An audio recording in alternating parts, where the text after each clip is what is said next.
Esta es la historia de un desastre sin igual. Cuando el volcán Vesubio hizo erupción, cayeron 7,5 millones de toneladas de escombros sobre Pompeya. Selló el destino de más de 1,000 personas, pero también selló a la ciudad. La preservó y la protegió. Como en ningún otro lugar del mundo, la Pompeya redescubierta nos permite acceder al mundo antiguo. Ahora, con nuevos descubrimientos y análisis, podemos entender la historia a través de la gente que vivió este desastre. Estos hombres y mujeres olvidados vivieron bajo el Imperio Romano y fueron enterrados al explotar su volcán.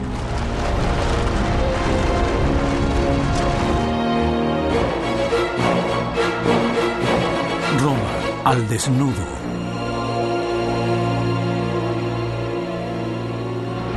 Pompeya. Año 79 después de Cristo.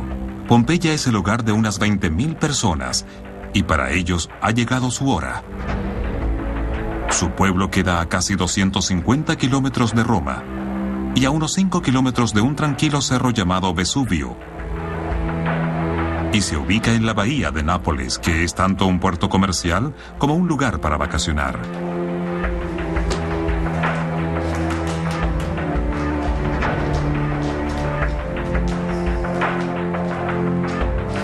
Quienes viven acá no tienen idea de lo que va a pasar, de cómo la muerte se llevará a muchos de ellos. En 48 horas, su pueblo se convertirá en una tumba y en una cápsula del tiempo.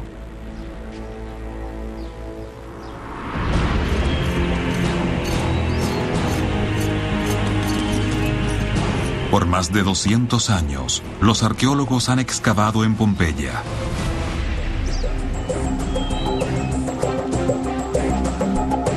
Gracias a lo que pasó acá y a la forma en que distritos completos de la ciudad quedaron tan bien preservados tras la destrucción, se puede ver mejor que en ningún otro lugar cómo se vivía en la Roma antigua. Casi todo lo que se conoce de la época se centra en los ricos y poderosos. Los descubrimientos más llamativos, los muebles, las obras de arte, hasta edificios completos muestran a lo más alto de la sociedad romana.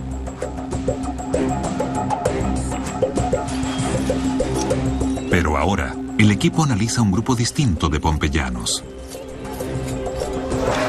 Personas que han pasado inadvertidas. Los obreros y trabajadores, hombres y mujeres comunes que no pertenecen a la élite. Tenemos muchas propiedades de los trabajadores.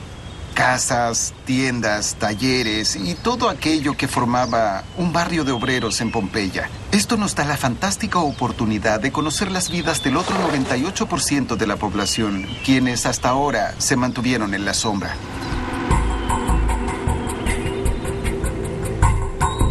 Esta manzana contiene tiendas y talleres en las que además viven sus dueños. Nuestro objetivo acá es tener una idea de cómo era esta gente. En este lugar en particular, hasta se descubrió el nombre del ocupante.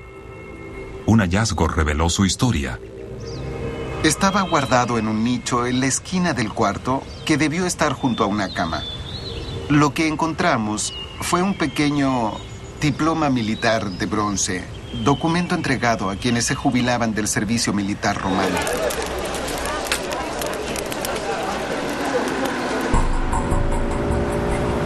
Ahora, bajo llave, el documento corresponde a un resumen de su vida. Al estar hecho de bronce en vez de papel, sobrevivió y se mantuvo legible. Es un documento muy importante porque establece que perteneció a un ciudadano romano. Su nombre, dice acá, fue Marcus, hijo de Damae, Surus, Garasenus. Garasenus no parece ser realmente un nombre romano, no suena a latín. Y eso es porque es de origen sirio, al igual que sus compañeros que firmaron al reverso. 3 de ellos son de Antioquía, otro es de Cesarea, etc. Y este hombre perteneció a la flota de Miceno. Eso dice.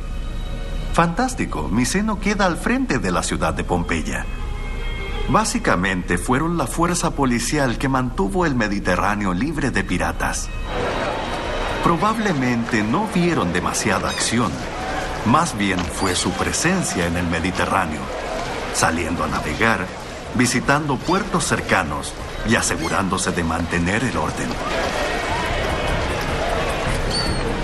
Así que Garasenus es un veterano guerrero de una fuerza integrada por no ciudadanos. La ciudadanía romana era otorgada tras 26 años de servicio y la prueba es este diploma. Se entiende por qué lo mantenía junto a él. Es como tu pasaporte. Es tu posesión más preciada. No, es más que un pasaporte. Es una mezcla entre tu certificado de nacimiento y tu pasaporte. Y lo mantenía en el lugar más seguro de su hogar. Por eso sabemos que es el nombre de la persona que dormía en esta cama en el año 79 después de Cristo.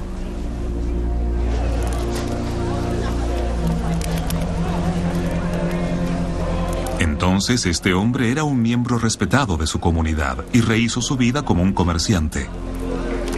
La casa tiene un taller y en él producía objetos de bronce para la venta. Cuando llegaron los primeros excavadores en 1870, encontraron una serie de artefactos de bronce que fueron vendidos aquí. Lo que hicimos fue excavar las habitaciones del fondo y otras del frente y encontramos los diferentes elementos que le ayudaban a forjar el bronce. En la mañana del 23 de agosto del año 79 después de Cristo, Garasenus está entre sus herramientas y vasijas. En el mundo antiguo, el sol dirigía el ritmo diario. Apenas hay suficiente luz, se comienza a trabajar. Por toda la calle se abren los diversos negocios. Lo que hubieran visto aquí el año 79 es una calle llena de amplias entradas a las tiendas y talleres, pero también encontramos una serie de escaleras que llevaban a los departamentos del segundo piso. Ahí arriba creemos que tenían balcones colgantes que también daban hacia la calle. Cuando llegó la erupción, muchos de estos segundos pisos colapsaron por el peso de los escombros. Pero hoy, en la casa junto a la de Garasenus, una familia comienza el día. Los arqueólogos determinaron que este era un restaurante. En este umbral hay una puerta doble que se abría por el centro. Los clientes entraban por aquí de frente y podían ver por el centro de la propiedad hasta el comedor del otro lado.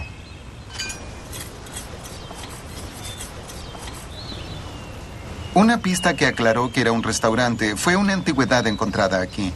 En la esquina hay un horno con un mesón enfrente. También se encontraron muchas monedas. Esto nos muestra la cantidad de dinero que se intercambiaba en esta cocina.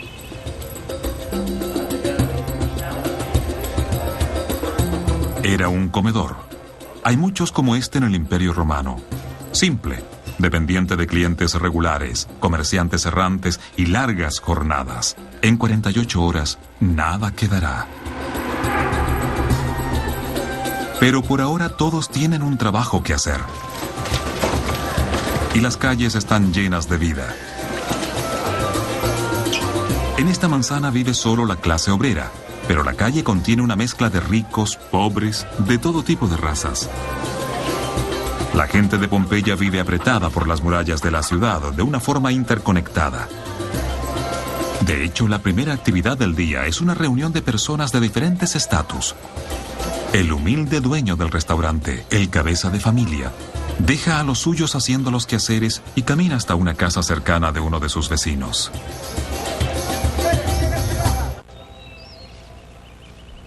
Queda a solo un par de manzanas, pero hay un mundo de diferencia entre esta y su casa. Es una de las más importantes de la ciudad, y la construcción es una clara demostración de riqueza, poder y estatus.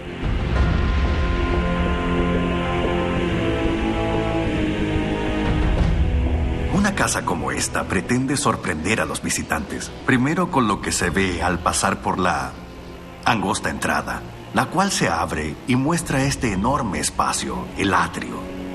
Al mirar por el amplio tablinum, se ve un jardín hacia el peristilo, ubicado allá.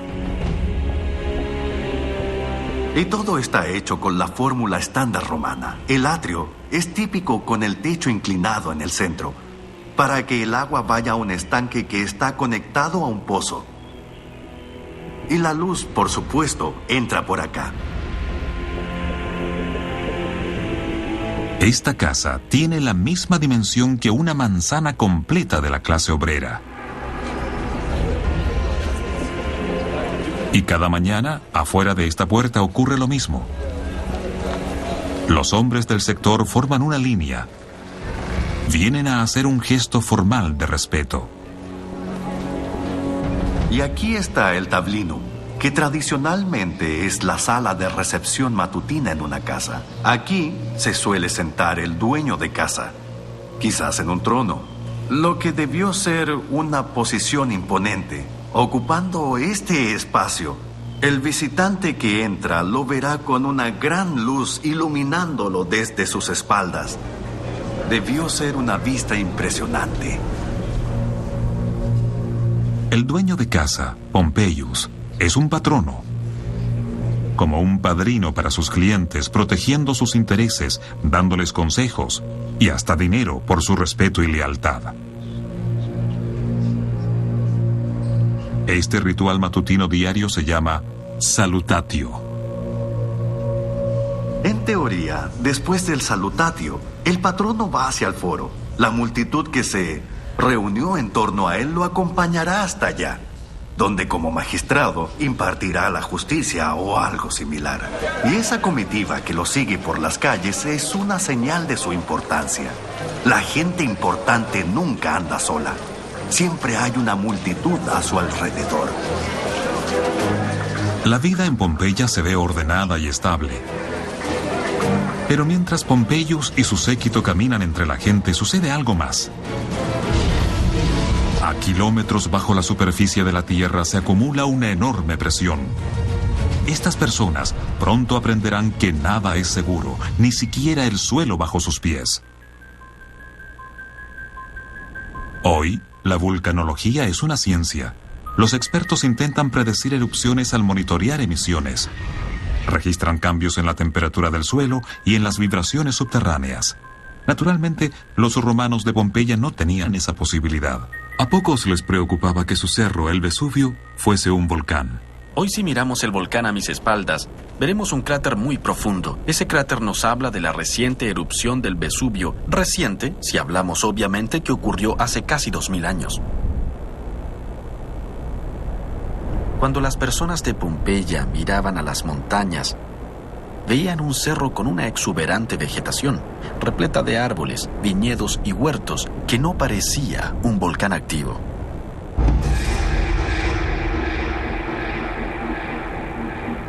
Lo que los habitantes y los pastores que hacen pastar a sus rebaños en las laderas no saben es que bajo ellos se ha iniciado una cadena de eventos catastróficos. Si pudiéramos ver lo que pasa a nuestros pies, nos daríamos cuenta que debajo de nosotros, a unos 10 o 15 kilómetros, hay una cámara de magma. La cámara es un espacio subterráneo lleno de roca fundida, a una temperatura de unos 1000 grados Celsius. Al ingresar más magma de lo normal a esta cámara, se creó una presión más alta que abrió una grieta en las rocas, que produjo una erupción volcánica, la que terminaría con una ciudad entera. La roca fundida fuerza una salida.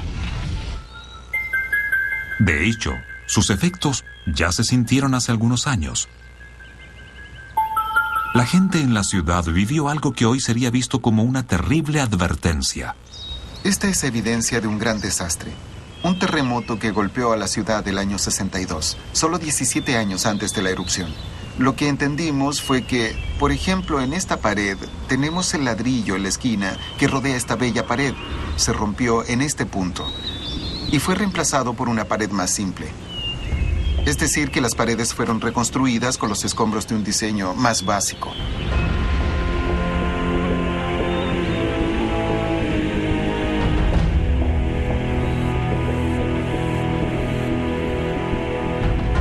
Aunque la gente de Pompeya no lo supiera, los vulcanólogos saben hoy que ese terremoto del año 62 precedía a una erupción que indicaba que el magma estaba por llegar a la superficie y que una nueva erupción iba a suceder. Desgraciadamente, la gente de Pompeya jamás pudo imaginar lo que había bajo sus pies.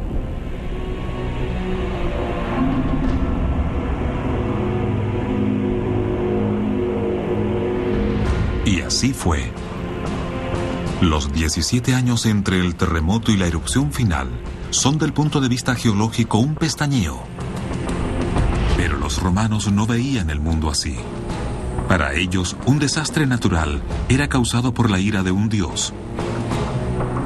Entonces, en vez de entender la advertencia y evacuar una ciudad ya condenada, la gente en Pompeya hizo lo contrario. Intentaron tranquilizar a los dioses mejorando los templos del foro, el espacio público principal de la ciudad, haciéndolos más grandes y ostentosos. Fue una demostración de orgullo y prosperidad. Cubiertos de mármol blanco, en la víspera de la erupción debieron parecer indestructibles.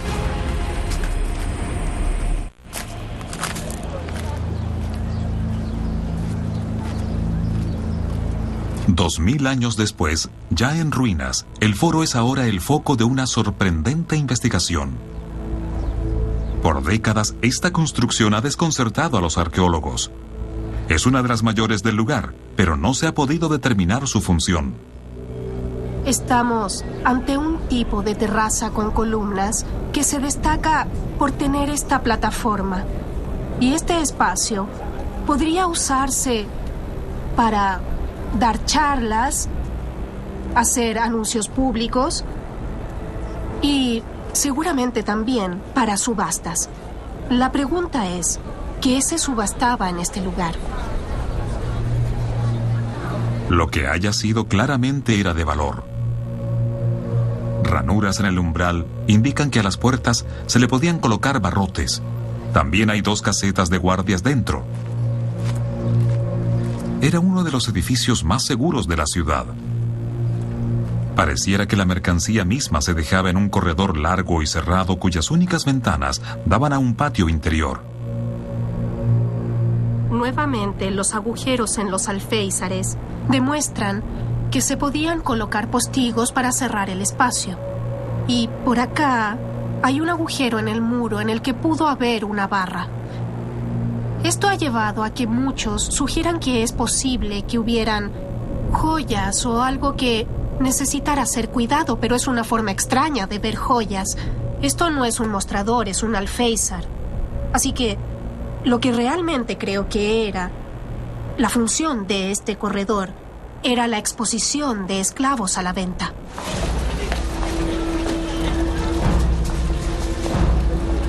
Esclavos. Esta construcción nos lleva a una parte del mundo romano que se ha visto poco. En la antigua Roma, los esclavos estaban en todos lados, casas, comercios, incluso en el gobierno. Integraban el 30% de la población de Italia. Pero como los romanos los trataban más como mercancía que personas, casi no hay registros escritos de sus vidas. Su historia ha sido armada con distintas evidencias arqueológicas y al parecer este lugar fue un mercado para el ganado humano. Estaba adecuado para recibir cargamentos de esclavos provenientes de los rincones del imperio. Eran mantenidos y vendidos en este espacio. Probablemente bebían agua y eran bañados en la fuente. Los traían por la rampa que lleva directamente a esta cripta. Y los compradores eran capaces de mirarlos, examinarlos por estas ventanas y a una distancia segura, pero lo suficientemente cerca para buscar defectos. Y luego, uno a uno, los llevaban afuera para ser vendidos en la subasta. La subasta es un momento decisivo para un esclavo. Puede ser la diferencia entre una vida relativamente cómoda y una miserable. Pero independiente de quién lo compre, el esclavo no será dueño de su propia vida.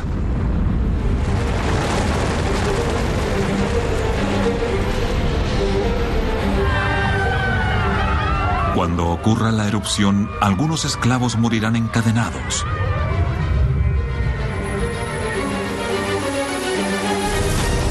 Este hombre fue encontrado aquí, imposibilitado de escapar.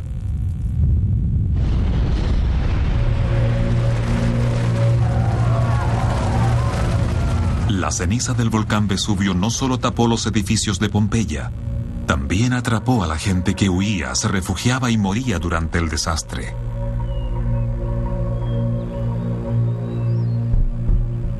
Como las cenizas se endurecían y solidificaban, mantuvieron la forma del cuerpo de las víctimas por mucho tiempo tras desaparecer su carne. Los arqueólogos encontraron cavidades que podían enyesar para crear moldes. Así pudieron ver tras siglos cómo murieron cuando los golpeó la enorme furia del volcán. También encontraron huesos. Hasta ahora se desenterraron los restos de 1.100 personas. Pero un descubrimiento difirió del resto por lo que se halló al lado del cuerpo. Al excavar encontramos los grilletes. Había 2, así que ambos tobillos debieron estar atrapados en grandes aros de hierro.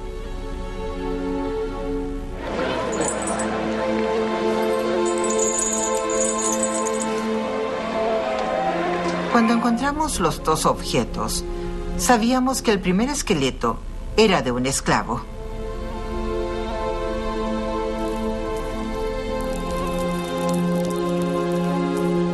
Al ser un esclavo, no tiene una identidad o una historia aparte de la que dicen sus huesos. El individuo número 1 es un varón. Se puede deducir del arco superciliar en su cráneo. Además, hay varios rasgos en su pelvis que lo identifican como un hombre. Midió entre 1,70 m y 1,80 m. Debió ser joven al morir, a lo más unos 25 años. Esto se puede apreciar porque su clavícula no se había desarrollado por completo, al igual que partes de su pelvis. Algunos huesos siguen desarrollándose aunque uno haya dejado de crecer. El que sus clavículas no se hayan fusionado significa que este hombre estaba en la flor de su vida. Este individuo no muestra señales de desnutrición o de una deficiencia en su dieta. No hay agujeros en sus dientes, así que parece haber sido una persona relativamente saludable. La evidencia sugiere que este esclavo era uno de los afortunados. Lo debieron tratar bien, alimentar bien, y no fue forzado a trabajos pesados. Quizás fue un esclavo doméstico. Muchas familias romanas tenían uno, y en una casa rica se encargaban de las labores menos importantes. Impresiona lo abierta que es la sección principal de la casa. Pero si querías encontrar a los esclavos quienes hacían el trabajo, tenías que buscar en los rincones invisibles. Y nadie quería visitar esta parte de la casa. Es un ángulo extraño de ella. De pronto desaparecen las decoraciones. Nos encontramos con paredes que están enyesadas, si es que lo llegan a estar, de una manera muy descuidada, sin colores. Y por acá una serie de habitaciones claramente para el servicio. Allá hay un establo donde había un carro e implementos para la agricultura. Acá más cuartos para el servicio. Y es en ellos donde los esclavos debieron vivir y trabajar. Aquí en el fondo hay una especie de despensa. Pueden ver ánforas contra la pared. Y miren qué angostos son los corredores. Es un claro contraste con el resto de la casa. Todo por allá está abierto, hermoso, decorado. Todo acá está apretado, estrecho, oscuro. Y la diferencia es algo completamente intencional. Recuerden que los esclavos estaban siempre por toda la casa. Había uno en la puerta principal y otros sirviendo la mesa. No es que los esclavos no anduvieran por los grandes espacios de la casa, sino que su área, el lugar donde trabajaban, tenía que ser y verse diferente.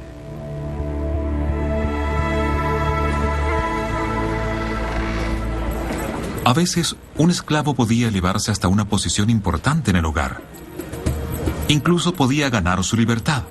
En ese caso, se mantendría como un miembro del personal de su antiguo dueño y podía continuar su vida como una figura respetada.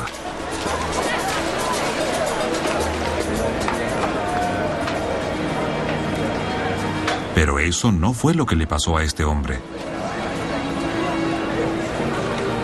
Probablemente era ignorado como persona y valorado como una cosa. La única razón por la que sabemos algo de él es por cómo murió. Su cuerpo fue hallado con el de un hombre mayor. ¿Y en qué tipo de casa estaban? Dime. Los encontramos junto a una torre. Estaban escapando durante la erupción. Bajo el ojo entrenado de un antropólogo forense, el estado de sus huesos dice muchas cosas a 2000 años de su muerte. En el esqueleto número 2 hay mucha evidencia que hace pensar que estuvo expuesto a algún tipo de calor. Y en particular, en esta vértebra vemos que está carbonizada por el frente. Y pasa también en estas vértebras que tenemos aquí. En este hueso del pie se puede ver cómo se carbonizó en el interior, por lo que podemos suponer que el hueso se fracturó. Solo un calor inmenso podría causar un daño así.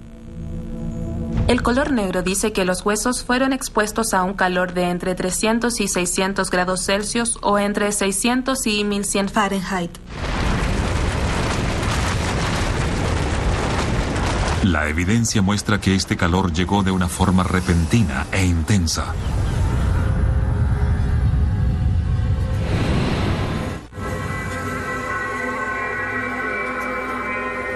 Podemos ver que los cuerpos quedaron en lo que se conoce como la pose pugilística, la pose de un boxeador. Esto pasa cuando los músculos se encogen por ser expuestos a un calor extremo. Los músculos que usas para agarrar cosas o apretar son más fuertes que los que ocupas para estirar. Entonces, mientras se encogen, esos músculos predominan y quedas en esta posición. Eso indicaría que el individuo murió poco antes de ser expuesto a estas temperaturas. Porque si hubiera pasado al llamado rigor mortis y quedado rígido, no los habríamos encontrado en esta pose pugilística.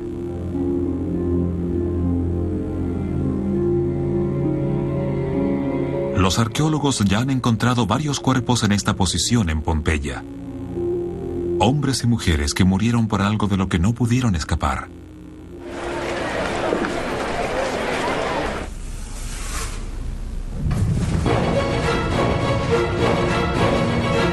Es 23 de agosto del año 79 después de Cristo y se acerca rápidamente el fin.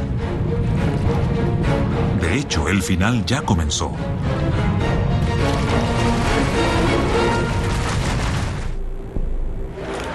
Mientras se acaba el último día normal de Pompeya, empiezan a aparecer señales de advertencia. Aunque los ciudadanos no tienen idea de lo que pasará, el mundo cambia frente a sus ojos. El día antes de la erupción, el magma se elevó hacia la superficie. Durante el proceso, el magma se introdujo en las grietas de las rocas y la subida del magma creó una mutación física en el volcán. Este creció en altura, sus laderas se inclinaron más y la costa se alejó un poco. Todos estos factores podrían haber sido detectados por la gente de Pompeya. Sin embargo, estaban tan acostumbrados a los temblores que no le dieron la importancia necesaria, condenándose todos a la catástrofe. Si las personas no notaron la forma distinta de la montaña o la baja del nivel del mar, debieron al menos sentir cómo se movía la tierra bajo sus pies.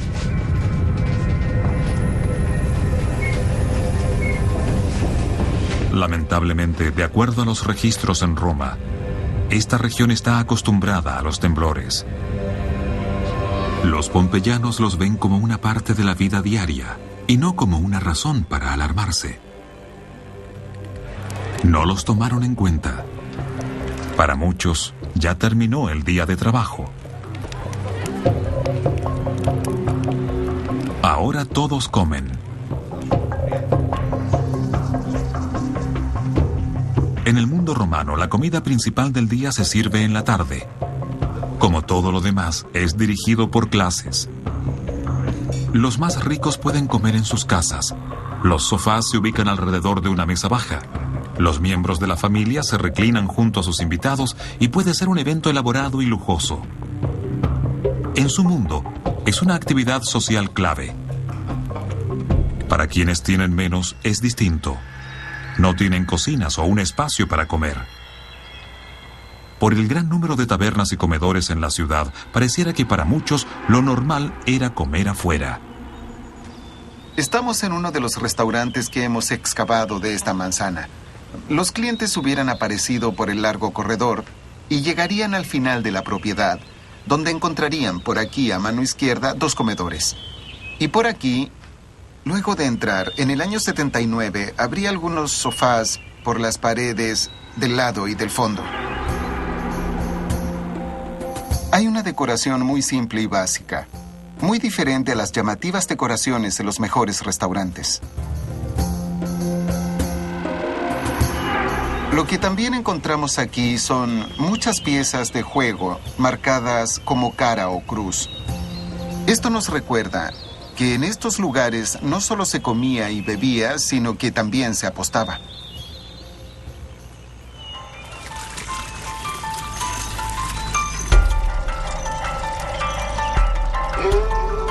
Los arqueólogos que trabajan acá han logrado descifrar qué había en el menú.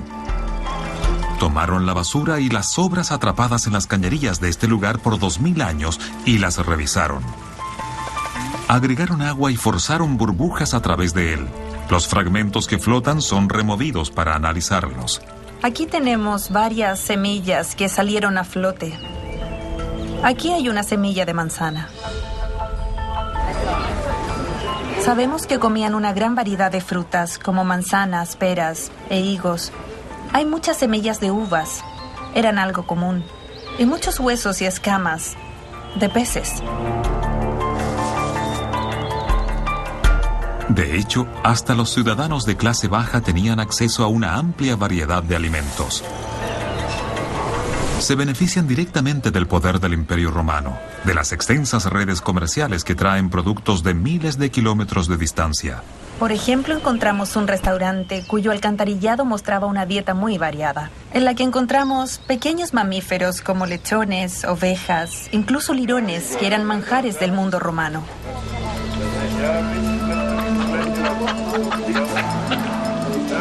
Así que la gente en Pompeya comía bien. Pero además, ese era un día especial. Extrañamente, la noche antes de la erupción, aquí celebraban el Festival de la Vulcanalia. Era un festival para aplacar al dios Vulcano. Los poetas romanos imaginaban que los volcanes eran chimeneas del taller del dios Vulcano, y por eso les dieron su nombre. Vulcano es también un dios de destrucción. Vulcano era el dios del fuego, los terremotos y los volcanes. Y por aquí había una serie de fogatas en las que se lanzaba pescado como sacrificio para aplacar al volcán. Claro que la gran ironía es que al día siguiente, el Vesubio destruyó la ciudad completamente. A mucha gente solo le quedan unas horas de vida. Millones de toneladas de roca fundida ya se abren paso por la montaña, así que Pompeya vive su última noche.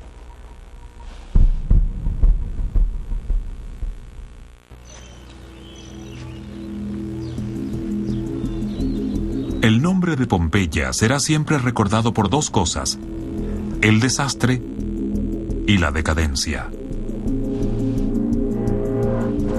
La ciudad ha sido descrita muchas veces como un lugar de desenfreno sexual y libertinaje. No había un estigma en particular en visitar un prostíbulo. Esto lo hemos sabido por fuentes literarias. Tenemos a Horacio hablando del moralista Catón el Viejo, quien alababa a un joven de alta sociedad por visitar un burdel. ¿Por qué? Porque así salvaba a las mujeres casadas y a las vírgenes de su clase de su lujuria. El En los grafitis hay evidencia de que también existían los prostitutos varones. Para un romano no había vergüenza en tener relaciones, ya sea con hombres o mujeres, mientras él tuviera el rol activo. La gente de la antigua Roma vivía bajo sus propias reglas. Al compararlo con cualquier otro lugar de la época, ser libre y vivir acá era disfrutar de un alto nivel de vida. Pero el 24 de agosto del año 79 después de Cristo, esa vida termina. Con la mañana llega el horror. A las 9 de la mañana del 24 de agosto del año 79 después de Cristo, la gente en Pompeya pudo ver salir desde lo alto del cráter una débil y densa columna de humo, como la que vemos ahora, la que depositaba una leve capa de cenizas en las laderas del volcán. Pero de pronto, a la 1 en punto, llega la gran erupción.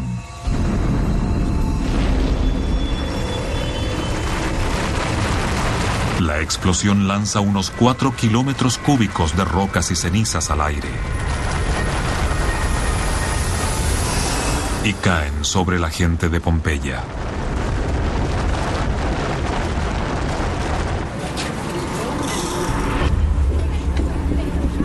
Algunos aún no salen de casa. Algunos no pueden hacerlo. En la casa de un hombre rico, un equipo de pintores trata de terminar su trabajo.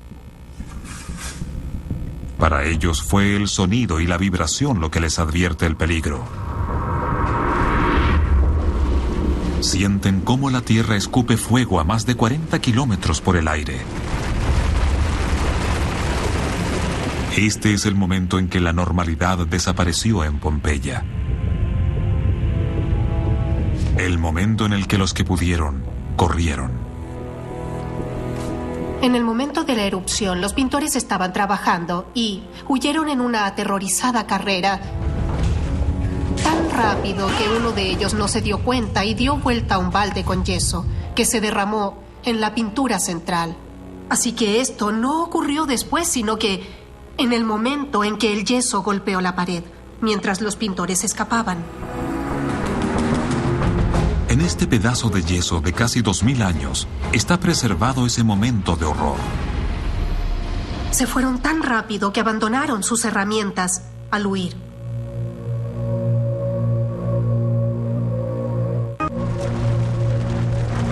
El viento ha empujado una nube de gas y roca al sureste de la montaña, directamente sobre la ciudad. Se enfría, pierde energía y cae. Los pintores se hallan en una escena caótica. De acuerdo a testimonios de testigos, algunos intentan protegerse tapando sus cabezas. Pero la ciudad está siendo bombardeada con rocas. Algunos quedan atontados, otros no sobreviven. En la tarde, las precipitaciones han cubierto todas las calles con 1,5 metros de cenizas y escombros. Y para quienes aún se esconden dentro de sus casas, llega una nueva amenaza. Como muchas de las casas se derrumban con el peso de los escombros volcánicos, es natural que el humilde distrito de la clase obrera sea el primero en caer. La gente huye de las casas con techos de madera, creyendo que las firmes estructuras de piedra los mantendrán a salvo. Al fondo de la manzana del restaurante hay un teatro con una pasarela cubierta. En ese momento, muchos de los habitantes huyen a espacios públicos que parecen tener una mejor arquitectura para soportar el peso de los escombros.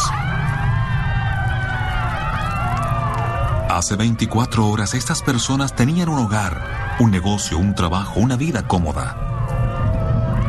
Ahora ven cómo todo lo que no se quemó es enterrado. Y no pueden hacer nada al respecto. Fue aquí donde los primeros excavadores encontraron a varias de las víctimas, muchos probablemente del distrito de la clase obrera.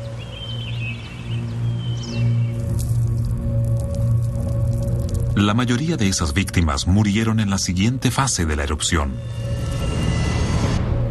una serie de corrientes piroclásticas, nubes a una temperatura sobre los 700 grados Celsius y que se mueven a unos 300 kilómetros por hora. Los flujos piroclásticos son una mezcla de gases y cenizas que bajan rápidamente por las laderas del volcán. Tienen una gran energía cinética con el poder de destruir lo que se le cruce. Las víctimas son golpeadas por una pared de calor y envueltas en un gas denso e irrespirable.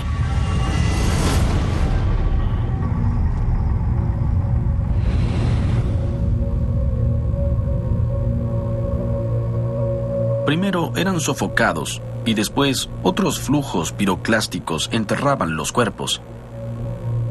Dejaron un depósito de ceniza volcánica de más de 1 metro de alto. Así es como los 2 hombres, el esclavo encadenado y su compañero, llegaron a su fin. ¿Intentaban escapar en el momento en que murieron? Hasta ahora se han recuperado los cuerpos de más de 1000 individuos que murieron así. Puede haber cientos más aún bajo la capa de cenizas que cubre a toda esta región. Se ha excavado tanto por acá que es fácil olvidar que estas casas estaban completamente enterradas. Los arqueólogos no han querido tocar esta parte de la ciudad para ilustrar el volumen del material que el volcán depositó sobre Pompeya. Lo que podemos apreciar acá es el nivel del suelo normal en el año 79 después de Cristo. El nivel cambió completamente en pocas horas. De hecho, después de la erupción del 79, hubo una acumulación, un gran volumen de material volcánico en esta zona, como quedaría registrado aquí, en las murallas de toda la ciudad. La erupción duró 3 días.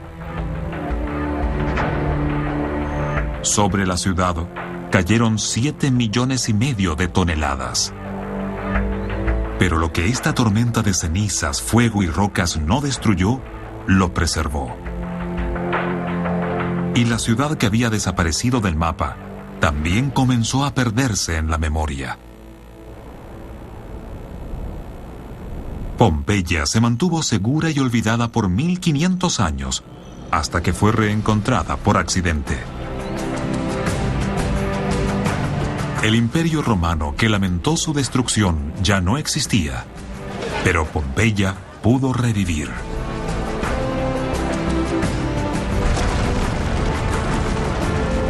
El volcán ha hecho erupción muchas veces más, y sus cenizas han llegado incluso hasta Estambul. Pero cada año los arqueólogos, historiadores y turistas vuelven. Cada año se encuentra algo nuevo. Aunque las excavaciones han entregado algunas de las mejores colecciones romanas en tesoros y arte, también revelaron algo mucho más preciado: la vida de una sociedad que desapareció hace mucho. Las vidas de individuos que casi fueron olvidados.